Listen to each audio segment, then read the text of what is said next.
పవన్ కళ్యాణ్‌ని తిట్టినందుకు రోజా పైన ఫైర్ అయ్యారట రజనీకాంత్. రోజా గారు ఒకటే గుర్తుపెట్టుకోండి. ఒక వ్యక్తిని దూషించేటప్పుడు వాళ్ళు కూడా తిరిగి ఒక మాట అంటే అది చెల్లువైపోతుంది. కానీ ఆ వ్యక్తి తిరిగి చెప్పలేదు, ఏ విషయంలోనూ స్పందించలేదంటే భగవంతుడు దానికి సమాధానం చెప్తారు గుర్తుపెట్టుకోండి. నేను శపించడం లేదు, నిజంగా చెప్తున్నాను. కర్మ సిద్ధాంతాన్ని నమ్మండి. ఒక వ్యక్తిని అకారణంగా నిందిస్తే ఆ నింద మీరు మోయాల్సి వచ్చేటువంటి సమయం వస్తుంది. ఆ సమయంలో కూడా మీరు మౌనంగా ఉండిపోతారు తప్ప మిమ్మల్ని మీరు నిరూపించుకోలేనటువంటి పరిస్థితులు కల్పిస్తారు. భగవంతుడు కర్మ సిద్ధాంతాన్ని తిరిగి ఇస్తాడు. గుర్తుపెట్టుకోండి. పవన్ కళ్యాణ్ వ్యక్తిగతంగా ఎవరికీ ద్రోహం చేయలేదు. ఎవరి ఆస్తులు దండుకోలేదు.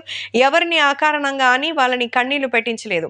ఆయన రాజకీయాల్లో ప్రజల కోసం వచ్చాడు. ప్రజల కోసం ఉంటున్నాడు. వాళ్ళ కోసమే అందరి దగ్గర అవమానాలు పడుతున్నారు.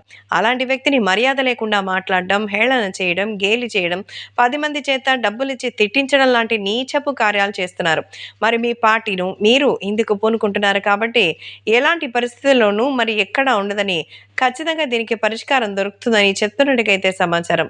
కాబట్టి ఇప్పుడు సోషల్ మీడియాలో సైతం ఈ విషయం ఎంతో సెన్సేషన్‌గా మారుతోంది.